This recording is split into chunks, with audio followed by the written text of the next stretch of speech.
This is Intricon, towards reconstructing interactivity of personal memorable items in mixed reality. This work is conducted at the Apex Lab in the Hong Kong University of Science and Technology, Guangzhou, and collaborated with MIT Computer Science and Artificial Intelligence Laboratory. I think everyone has some memorable items. They can be gifts from friends, travel souvenirs, or your childhood toys. The most common way to capture them as memories is to take photos or videos, then dump them into your phone's album until one day you can no longer recall them. The problem likely lies in the overwhelming phone gallery that deters you from organizing it, or the physical items fading in an obscure corner, their deterioration making you reluctant to revisit them. But what if, instead of merely capturing or documenting, we reconstruct them and give a new digital life to these artifacts? This is what we do in this work. In reconstructing objects, beyond just capturing their appearances, ensuring they are interactive is important, allowing them to behave as they would in the physical world. For example, a digitally reconstructed iPod should be able to play music and be controlled by its buttons. A toy Stitch should be able to nod its head when handled, just as it would in the real world. In order to do this, we propose Intricon, an MR prototype that allows users to reconstruct their items while preserving their physical interactivity. From our formative study, electronic devices were proposed to reconstruct their interfaces. Physical artifacts were mainly cherished to reconstruct their physical motions. Then we developed Intricon, an AR mobile prototype to support end-user creation of IDI from a physical item in a mixed reality environment. The first is reconstructing the item's 3D appearance. The user could open the mobile application of Intricon and point it at the target object. Circle around it for 3 orbits of the object. The application will proceed to generate the 3D reconstructed model for further use. After getting a static 3D model, the user could import the model in AR to further reconstruct the physical interactivity for it. Function 2. Adding physical transforms by mapping physical joints. First, the 3D model should be broken down into several parts for further editing. Intricon provides 2 methods to segment the model. One is an AR environment by using a segmenting plane. The other one is an automatic segmentation approach based on geometric features. After segmentation, the user could map the physical joints to the model. Pre-designed demonstrated virtual joints were provided in AR. Each of the virtual joints includes 2 cubes, indicating the relative movement in one degree of freedom and restricting movement in one or more others. The 2 cubes are distinguished by different colors, with the gray cube representing the basis cube, non-movable, and the blue cube representing the movable cube, capable of motion.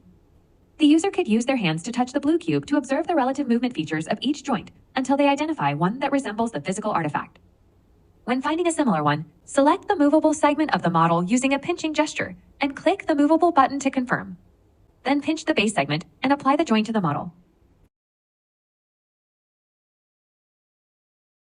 Function 3. Reconstructing the interface by mapping tangible widgets on electronic devices. The 3D model of the device would be obtained from the previous 3D scanning process. First, select the widgets in the interface. We provided 4 categories of widgets, knob, screen, slider, and button. Each category has the corresponding virtual widget set that contains the functionalities of its use. For reconstructing an obsolete TV in AR, the user could choose a screen and a knob widget, and then attach them to the model. Afterward, the user can move the position and adjust the size of the virtual widget and the 3D model to make sure they have a similar relative position and size to their physical counterparts. The Attach button could help the user fix the position of the virtual widgets on the model.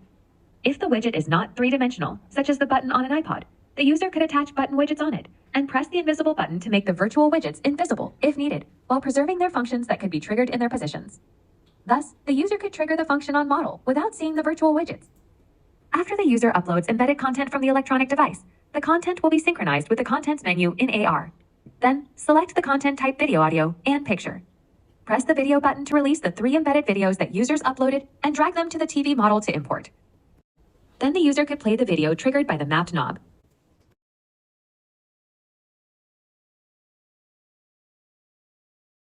Then, we showcased some examples of interactive digital items reconstructed by Intricon in our user study.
say goodbye. Remember. Thanks for watching.